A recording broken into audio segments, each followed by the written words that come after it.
यह 2002 के अंत और 2003 की शुरुआत का वो दौर था जब अफगानिस्तान में अमेरिका अपने आप को पूरी तरह से सुरक्षित और स्थापित महसूस कर रहा था। उसे लगने लगा था कि तालिबान को उसने जड़ से उखाड़ फेंका है। ऐसा प्रतीत हो रहा था कि अब सब कुछ शांत है। और यही वो समय था जब व्हाइट हाउस के गलियारों में यह बहस शुरू हो चुकी थी कि क्या अमेरिका को अफगानिस्तान में लंबे समय तक रुकना चाहिए या वापस लौट आना चाहिए। लेकिन दोस्तों, यह बहस अभी जारी ही थी कि अचानक काबुल समेत अफगानिस्तान के सभी प्रमुख इलाके एक के बाद एक भयानक धमाकों से दहल उठे। ऐसे विस्फोट जिन्होंने स्वयं को सुरक्षित मान बैठे अमेरिका की नींव हिलाकर रख दी। हालांकि अमेरिका का आकलन पूरी तरह गलत भी नहीं था, क्योंकि ये हमले अब तालिबान नहीं कर रहे थे जो वाकई कमजोर पड़ चुके थे। ये सारे हमले कोई दूसरा समूह कर रहा था और वो समूह था हक्कानी नेटवर्क, जिसे आज पूरी दुनिया जानती है। हक्कानी नेटवर्क तालिबान जितना प्रसिद्ध तो नहीं था, लेकिन युद्ध कौशल में वह न सिर्फ तालिबान से अधिक शक्तिशाली था बल्कि कहीं अधिक खतरनाक भी था। अगर हम हक्कानी नेटवर्क के इतिहास में जाएं तो इसकी जड़ें भी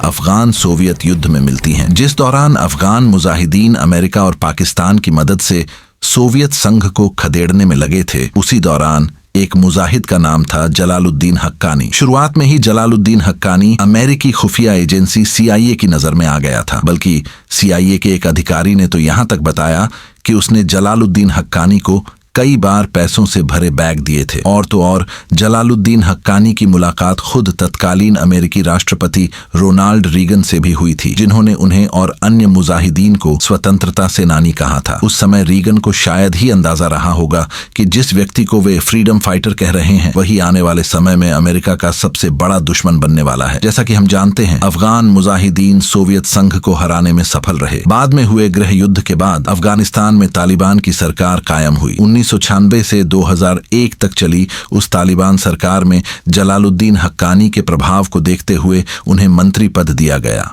और उनके गृह क्षेत्र पख्तियां की गवर्नरी भी। लेकिन 2001 में अमेरिकी आक्रमण के बाद तालिबान की तरह हक्कानी नेटवर्क के लोगों ने भी पाकिस्तान में शरण ले ली। 2002 और 2003 के दौरान जब तालिबान समेत अन्य गुट फिर से संगठित होने की कोशिश कर रहे थे, शायद हक्कानी नेटवर्क ही एकमात्र ऐसा गुट था जो अमेरिका के खिलाफ बड़े पैमाने पर हमले शुरू कर चुका था। उसके हमले इतने बड़े स्तर पर थे कि पूरे पश्चिमी मीडिया में यह चर्चा गर्म हो गई थी कि अमेरिका को तालिबान से नहीं बल्कि हक्कानी नेटवर्क से डरना चाहिए। यही कारण है कि 2003 में जब मुल्ला बरादर ने तमाम गुटों को एक झंडे तले लाने के लिए क्वेटा शूरा बनाई, तो हक्कानी नेटवर्क को अपने साथ लाने में सबसे ज्यादा मुश्किल हुई, क्योंकि उस दौर में हक्कानी नेटवर्क सबसे शक्तिशाली और प्रभावशाली गुट माना जाता था। उसके पास न सिर्फ अधिक योद्धा थे बल्कि संसाधन जुटाने की क्षमता भी कहीं अधिक थी। जहां तालिबान दक्षिण के दूरदराज के इलाकों में सिमटा था, वहीं हक्कानी नेटवर्क ने पूर्वी अफगानिस्तान के 4 प्रांतों और लगभग 46 जिलों पर अपना प्रभाव बनाए रखा था। यहां तक कि राजधानी काबुल भी उसकी पहुंच से बाहर नहीं था। इसीलिए शुरुआत से ही उसने अमेरिका और उसकी सरकार के खिलाफ ताबड़तोड़ हमले शुरू कर दिए, जो अगले 20 साल तक जारी रहे। हक्कानी नेटवर्क का सबसे खतरनाक हथियार था आत्मघाती हमलावर। अमेरिकी सेना, नाटो बलों, विभिन्न देशों के दूतावासों, अफगान अधिकारियों, होटलों, कोई भी सुरक्षित नहीं था। जुलाई 2008 में भारतीय दूतावास पर हुए हमले में 28 लोग मारे गए और 100 से अधिक घायल हुए। 2011 में उसने अमेरिकी दूतावास पर भी हमला किया। अब अगर हम हक्कानी नेटवर्क से हटकर अमेरिका तालिबान युद्ध की बात करें तो 2003-04 तक तालिबान अधिकतर गुटों को क्वेटा शूरा के तहत एक करने में सफल हो गया था। अब वह छोटी मोटी कार्रवाइयों के बजाय सीधे युद्ध की तैयारी करने लगा, जिसके लिए उसे भारी मात्रा में धन की आवश्यकता थी। और दिलचस्प बात यह है कि तालिबान की मदद के लिए वही पाकिस्तान आगे आया, जिसने कुछ समय पहले ही अमेरिका को तालिबान के खिलाफ मदद दी थी। पाकिस्तान के अलावा ईरान, चीन और कुछ अरब दलों से भी उसे वित्तीय सहायता मिली। लेकिन उस दौरान अमेरिका में अफगानिस्तान को लेकर मतभेद गहरा रहे थे। एक पक्ष वापसी का समर्थक था तो दूसरा पक्ष मानता था कि अभी रुकना और करजई सरकार को मजबूत करना जरूरी है। लेकिन